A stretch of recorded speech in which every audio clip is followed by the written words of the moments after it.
베데스다 목가에서 예수님을 만나고 치료받은 그런 병자, 38년 된 병자의 이야기입니다. 베데스다는 자비의 집이라는 뜻을 가지고 있습니다. 근데 오늘 말씀해 보니까 이 못이 가끔 이렇게 천사들이 내려와서 물을 동하게 한다라고 말씀하고 있습니다. 근데 이 구절을 해석함에 있어서 저명한 그런 신학자들 가운데 터툴리안이나 존 칼빈 같은 사람은 이 구절이 성경의 원문에 있는 것이 확실하다라고 그렇게 판단을 하고 있고요. 그 밖에 또 다른 해석을 하는 학자들의 그 주장에 의하면 이 부분은 실제로 있었던 일이 아니라 어떤 민중에 내려오는 전설을 이렇게 성경에 이렇게 필사자가 사람들의 이해를 돕기 위해서 끼워넣은 것이다 라고 그렇게 주장하는 경우들이 있습니다.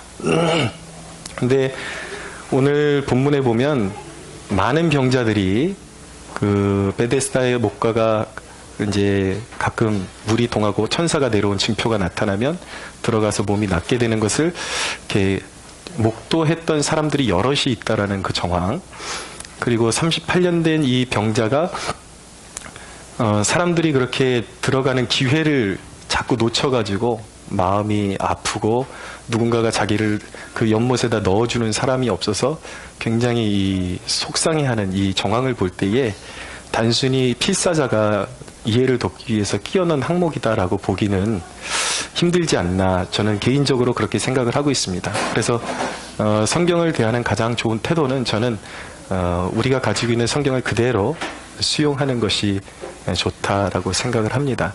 그래서 충분히 있을 수 있었던 일이다라는 생각을 가지게 됩니다.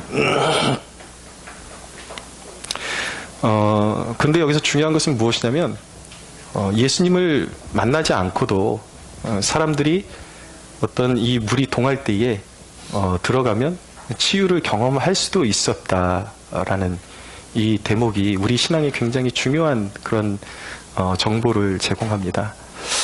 예수님을 만나지 않고도 치유를 경험할 수 있다라는 것. 그러니까 우리가 이교도들 이야기를 여러분들 들어보면요, 이방 종교에도 치유의 사건들을 경험하는 사람들이 있습니다.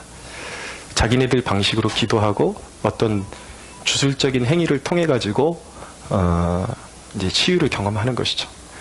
근데 기독교의 치유의 의미는 사실은 예수님을 만나지 않으면 아무런 의미가 제공되지를 않습니다. 그것은 이교도들한테도 가능한 일이에요. 그러니까 우리가 기독교 신앙에서 우리가 매주 수요일 날마다 제가 치유에 관한 그 본문을 함께 나누고 있는데, 우리가 치유를 갈망하는 이유는 무엇입니까? 그것은 단순히 우리가 치유를 경험하는 차원에서의 그런 소원함을 아뢰드리는 것이 아니라 그 치유의 과정을 통해서 예수 그리스도를 만나는 것. 그래서 그분이 우리의 구원자이심을 확인하는 것. 이것이 우리가 추구하는 치유의 진정한 목적이라는 것을 깨닫기를 원하는 것입니다. 할렐루야. 네. 보면은 이 체험만으로는 이 사람이 구원받았다라고 확정 지을 수는 없습니다. 왜냐하면 이전에 실제로 우리 교회에서 이제 있었던 일인데, 어떤 분이 이제 환갑을 넘기신 남성분이었는데, 설교 말씀이 선포되면 이게 막 울어요. 우는데 끝나고 새가족 교육하면서도 새가족 교육을 받는데도 막 울어요. 그래서 구원의 확신이 있는지, 뭔가 정말 그 십자가의 은혜를 경험한 그것 때문에 우는 건지 제가 이제 진단을 해보기 위해서 어떤 마음의 뜨거움이 있느냐, 주님을 만난 적이 있느냐 이렇게 물어보니까 그분의 말씀이 뭐냐면, 설교를 들을 때에 정말 마음이 이렇게 뭔가 뜨거워지는 것을 느낀대요. 근데 아이러니하게도 예수님이 자기를 위해서 십자가를 지시고 부활하셨다는 것은 못 믿겠대요.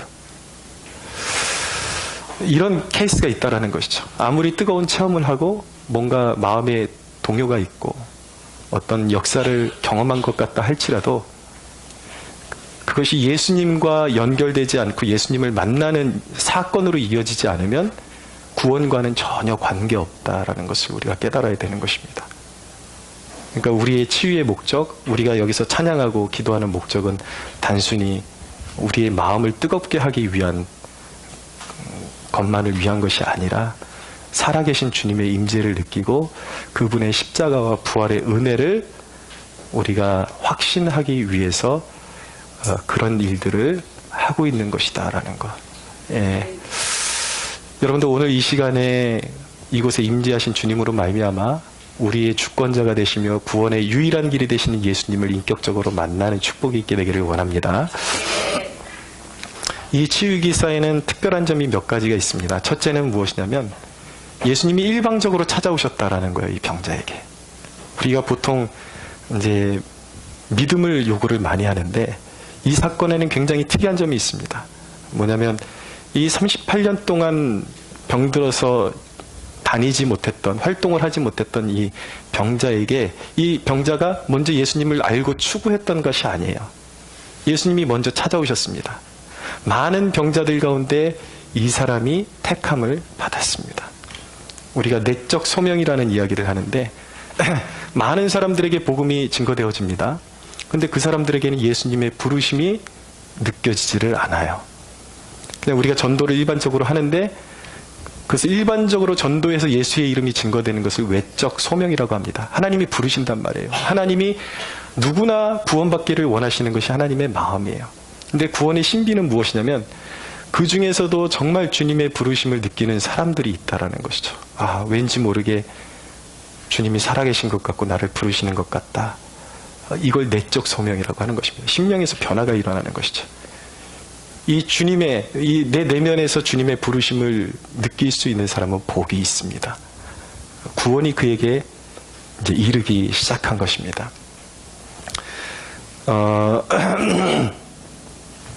여러분, 누군가가 여러분에게 찾아가서 여러분들에게 복음을 증거해 준 사람이 있다면 그 사람이 바로 예수님임을 믿으시기 바랍니다. 그 사람이 곧 예수다 이게 아니라 그 사람이 신이다가 아니라 예수님의 대리인, 메신저 역할을 해주는 사람이었다라는 거예요. 솔직히 이 중에 먼저 예수님 사랑한 사람 한 사람이라도 있습니까? 전혀 외딴 데서 우상 섬기고 세상이 전부인 줄 알고 살아가고 있었는데 갑자기 누군가가 와서 예수 믿으라고 전해준 사람, 얼마나 고마운 사람인지 여러분들 깨달을 수 있어야 돼요. 그렇게 예수님은 어떻게 오시는가? 전도자를 통해서 우리에게 찾아오는 것입니다. 그것이 은혜예요. 죽었던 영혼이 깨어나려면은 먼저 주님의 은혜가 선행되지 않고는 그것은 불가능한 일입니다. 하나님이 먼저 손 내밀어 주셔야 되는 거예요. 여러분들, 저와 여러분들이 구원의 그 은혜를 맛보고 확신할 수 있다면 여러분이 먼저 하나님을 사랑한 것이 아니라 하나님이 여러분들을 먼저 택하시고 사랑하셨음을 믿으시기 바랍니다. 이것은 어떤 이론의 어떤 그 논쟁의 문제가 아니라 이건 정말 감동스러운 거예요. 내가 뭔데? 이 주님이 나를 찾아오셨다라는 이 대목에서 사람이 무너지는 거거든요. 나의 완고함, 나의 고집, 내가 뭔데? 이것 때문에 한순간에 주님 앞에서 고꾸러져가지고 삶을 완전히 송두리째 하나님께, 주님께 드린 사람이 한둘이 아닌 것이죠. 오랫동안 절망에 있던 교회가 일어설 수 있는 그 소망은 무엇입니까? 저는 정말 이 대목을 묵상하면서 제 마음에 간절함이 일어났습니다. 정말 오랜 동안 사명을 감당하고 싶지만 일어설 수 없는 이 38년 된 병자처럼 그렇게 무기력한 우리 교회, 민족교회 가운데 주님 오시옵소서, 주님 은총을 베풀어 주시옵소서. 살아계신 주님께서 임재하실 때에 절망에 있던 교회들이 살아나는 그런 놀라운 역사들이 일어날 것입니다. 근데 여러분, 두 번째 우리가 이 대목을 통해서 눈여겨봐야 되는 것은 무엇이냐면 이 병자가 주님이 오셔서 말씀하시는데, 치유해 주고 싶으셔서 말씀하시는데 여전히 갈팡질팡하고 있다라는 대목을 좀 우리가 유의해 봐야 합니다. 6절을 보십시오. 5절부터 이렇게, 거기 38해 된 병자가 있더라. 예수께서 그 누운 것을 보시고 병이 벌써 오래된 줄을 아시고 이르시되 네가 낫고자 하느냐? 라고 물으셨어요. 예수님이 병자에게 네가 낫고자 하느냐라고 물으시는데, 이 병자의 대답이 조금 신통치를 않습니다. 7절에 보면 병자가 대답하여 하되 주여, 물이 움직일 때에 나를 못에 넣어주는 사람이 없어 내가 가는 동안에 다른 사람이 먼저 내려가나이다. 나를 주님이 낫고자 하느냐라고 물으시는데, 이 사람은 오로지 이 베데스다 연못밖에 보이는 게 없어요. 나 거기 내려가고 싶은데 내려다 주는 사람이 없어요. 그리고 내가 내려가려고 폼 잡으면 다른 사람이 먼저 내려갑니다. 이 사람이 자기의 불행의 원인을 진단할 때 항상 다른 사람하고 경쟁 구도 속에서 진단을 합니다. 내가 먼저 내려갈 수 있었다면 내가 나을 수 있었을 텐데, 저 사람들이 나보다 약삭 빠르고 몸이 민첩하기 때문에 내가 낫지를 못하고 있습니다. 나는 그래서 불행합니다. 여전히 세상의 그런 어떤 성취와 어떤 경쟁 구도 속에서 내가 남을 누를 수만 있다면 내가 이렇게 불행하지는 않을 텐데, 자기의 불행의 그 원인을 항상 표면적인 것, 외적인 것에서 여전히 찾고 있는 사람들이 있습니다. 주님 보시기에 답답한 것이죠. 우리 사회에 만연한 이 죄악을 보십시오. 저의 관심은 항상 불신자는 둘째이고 우리 믿는 성도들입니다. 우리 특별히 청년들, 우리나라를 헬조선이라고 말하는 청년들. 언제부턴가 자기의 그 앞길이 풀리지 않고 진로가 풀리지 않으면 사회를 저주하고 사회의 탓을 돌리는, 물론 지금 우리가 신앙적으로 접근하기 때문에 사회가 우리가 제도적으로 손봐야 될 일이 없다, 이런 얘기는 아닙니다. 그러나 근본 우리 그리스도인들이 왜 그렇게 마음이 어그러지고 삐뚤어진 길로 가고 있는지 알 수가 없다라는 것이죠. 복음을 알지 못해서 그래요. 왜냐하면 주님이 네가 낫고자 하느냐라고 물으시잖아요.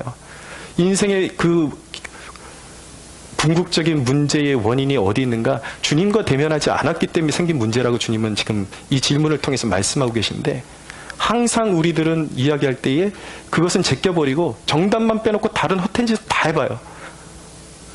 이것 때문에 안 돼. 이것 때문에 안 돼. 주님과의 관계가 정립이 안 돼 있는 게 자기가 스스로 얼마나 비뚤어져 있는 죄인이라는 것을 스스로 깨닫지 못하고 사회를 증오해요.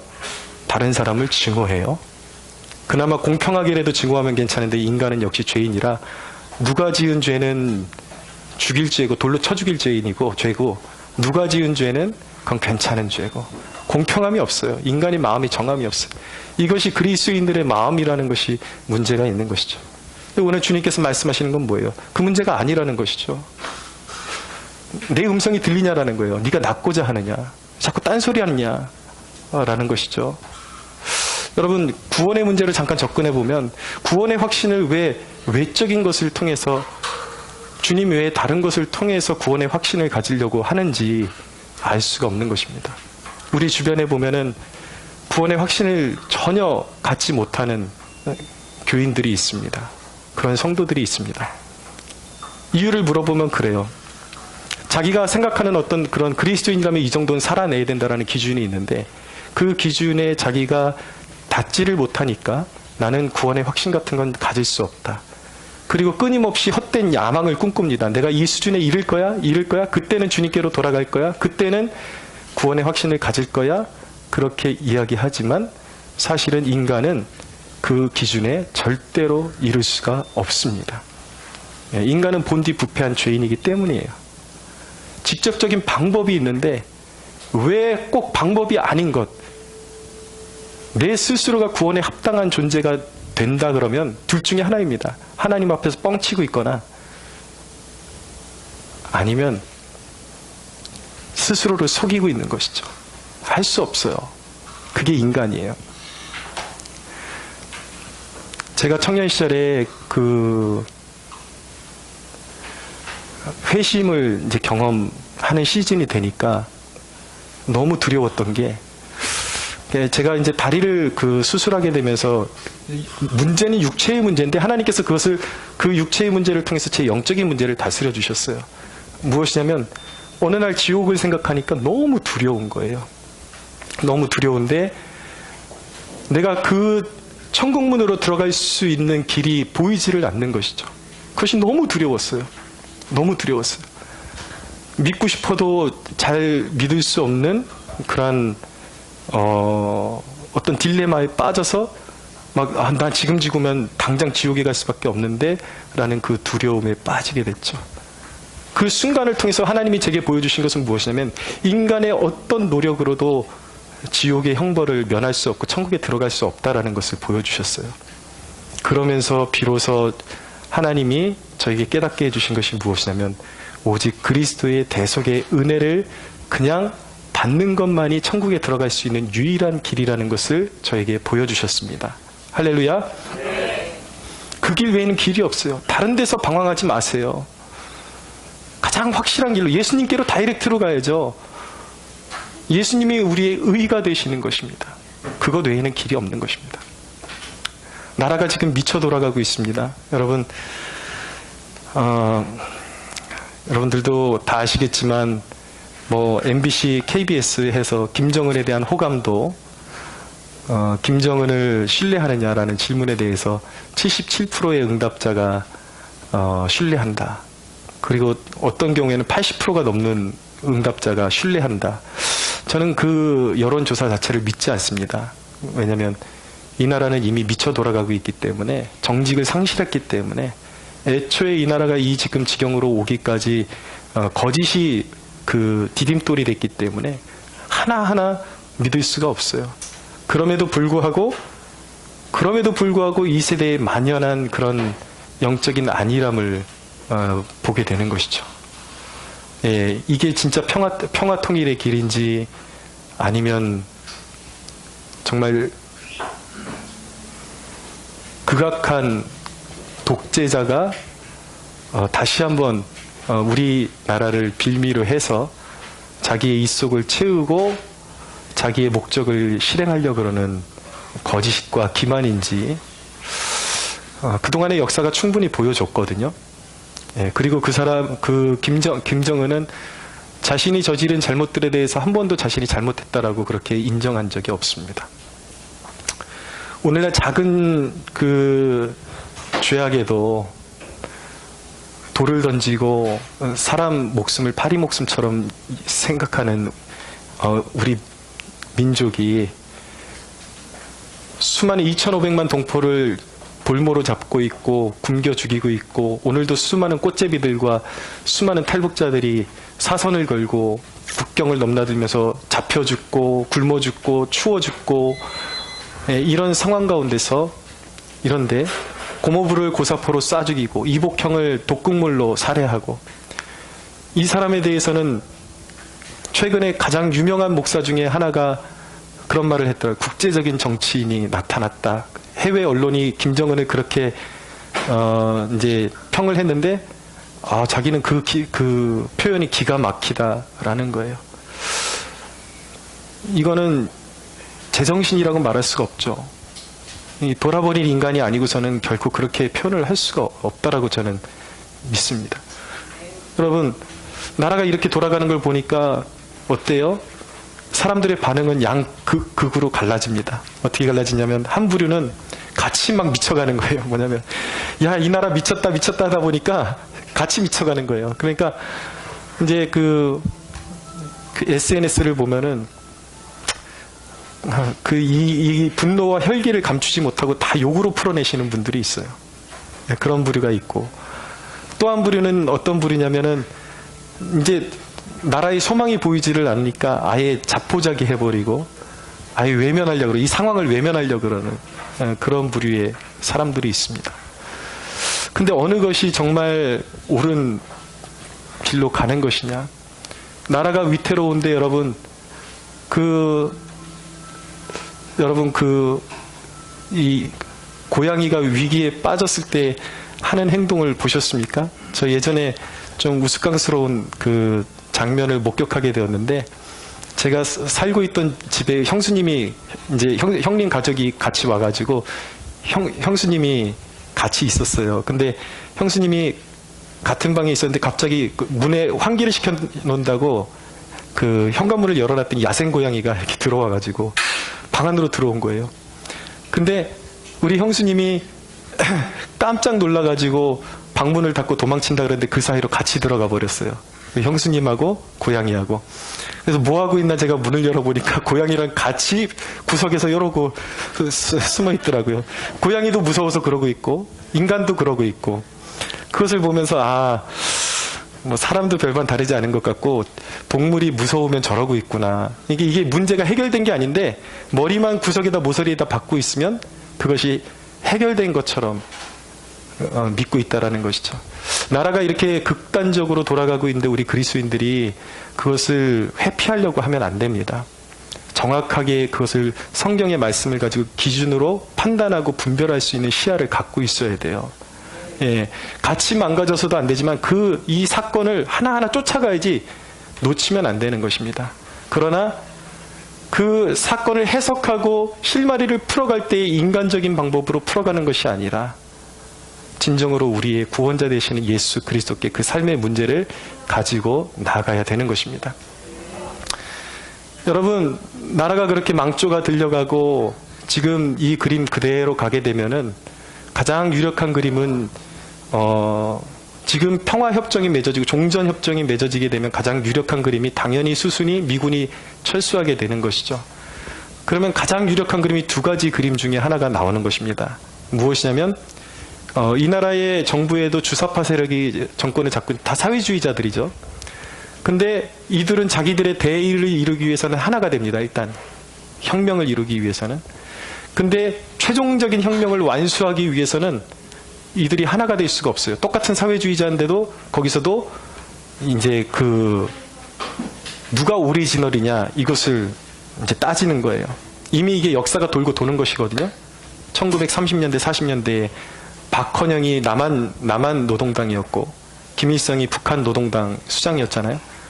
이 박헌영이 남한을 다 이렇게 이제 좌경화하는데 앞장서고 이제 북한에 갔지만 결국 김일성에게 이 남한 노동당에게 속한 모든 존재들은 다 숙청당하고, 이 박헌영이라는 사람은 그렇게 김일성에게 헌신했음에도 불구하고 김일성에게 이제 고문을 받고 개에게 물려 뜯겨서 죽고 마는, 결국 그 사람이 박헌영이라는 사람이 무지하게 고난을 이겨낸 사람이었는데 이 개에게 물려 뜯기는 것만큼은 참지를 못하고 차라리 자신을 총살시켜달라고, 그래서 자기가 김일성을 배반하지 않았는데 그렇게 자백하고 이제 총을 맞고 죽게 되는 것입니다.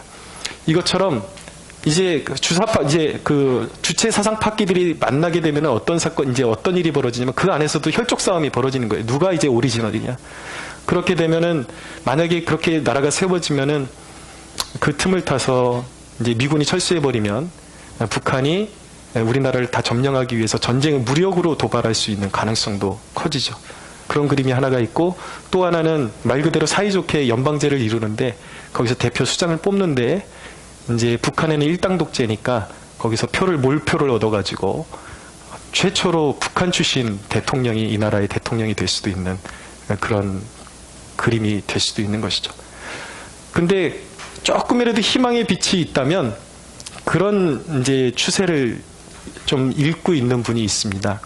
우리가 조금이라도 소망을 가져볼 만한 대목이 무엇이냐면 김정은이 이제 정말 막바지에 이르러 가지고 아마 최소한 중국만큼은 개방 정책을 펴고 숨통을 트기 위해서 그렇게 이제 진짜 국제 무대로 조금 나올 가능성이 있기도 하다. 자, 과연 어떻게 될 것인가? 그것을 결정하시는 그 키는 누가 쥐고 계십니까? 역사의 주권자가 되시는 예수 그리스도, 우리 삼위일체 하나님이 쥐고 계심을 믿습니다.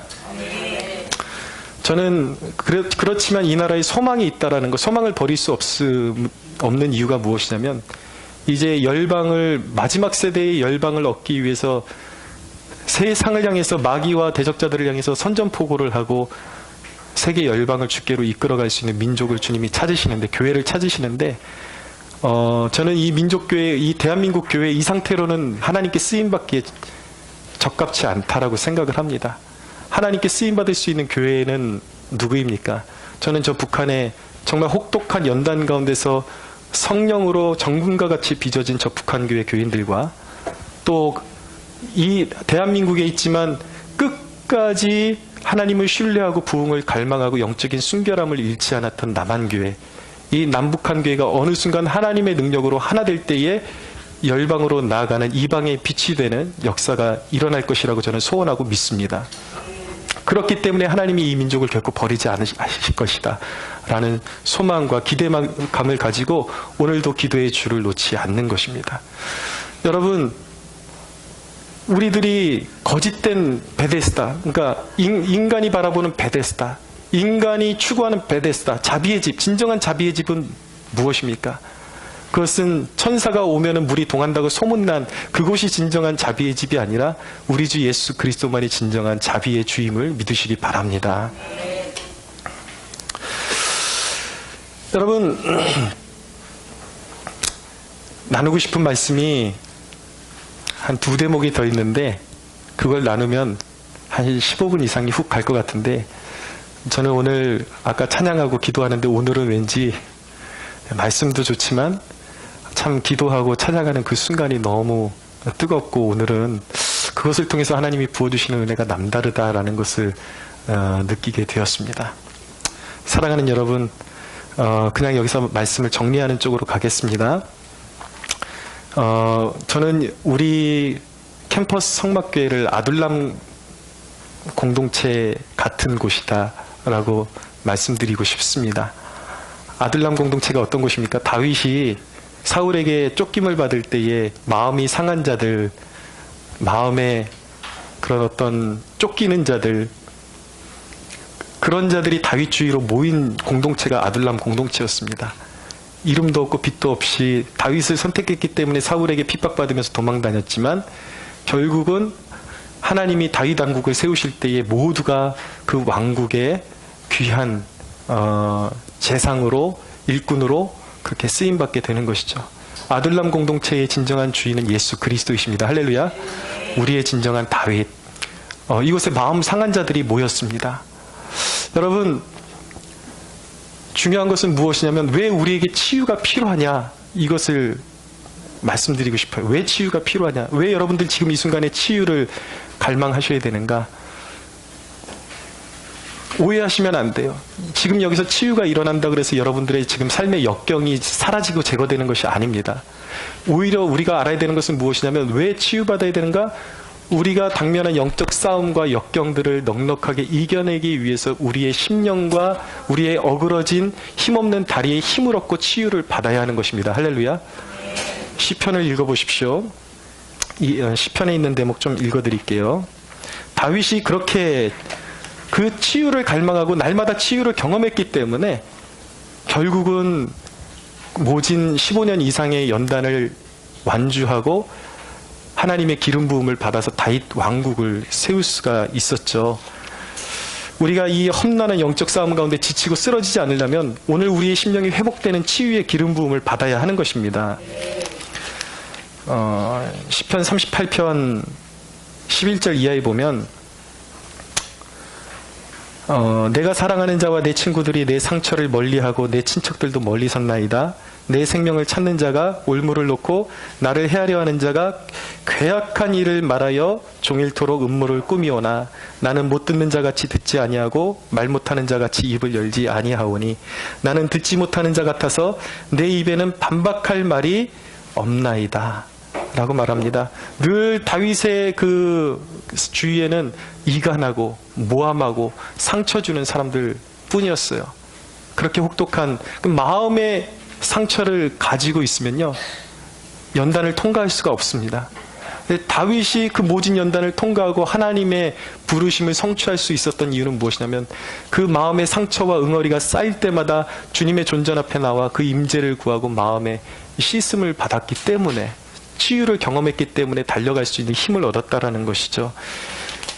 시편 40편 1절에서 2절 말씀드립니다. 내가 여호와를 기다리고 기다렸더니 귀를 기울이사 나의 부르짖음을 들으셨도다. 나를 기가 막힐 웅덩이와 수렁에서 끌어올리시고 내 발을 반석 위에 두사 내 걸음을 견고하게 하셨도다. 사랑하는 여러분, 오늘 주님의 임재 가운데 여러분들의 마음에 응어리진 것들이 제거되고 여러분들의 병든 마음이 치유되는 역사가 있게 되기를 바랍니다. 마음이 형통하면 우리의 삶이 형통할 수 있고 영적인 전쟁을 승리로 이끌어갈 수가 있습니다.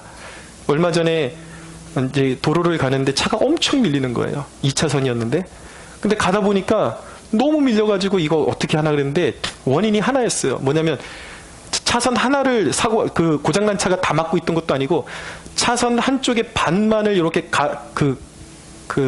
뭐라 그러죠? 가드레일? 예, 그쪽에다가 이렇게 대놓고 있었는데 그거 하나 막혔다고 차가 엄청나게 막히는 거예요. 거기를 지나가니까 차가 펑 뚫리는 것입니다. 그런 걸 보면 솔직히 아니 그거 조금 막혔는데 이렇게 정체가 되나? 라고 생각될 정도로 의아한 그런 현상들이 있다는 은혜도 마찬가지인 것입니다. 늘 누구에게 상처받고 골마 터지고 그것을 해결 안 받지 않고 삶의 무게에 눌려버리고 은혜 받지 않고 그것이 그대로 막혀버리면 조금만 막힌 상태로 그대로 두면 우리의 삶에 은혜의 수로가 막혀버리고 그것은 우리의 삶을 좀먹고 파괴하는 원인이 될 수 있다는 것.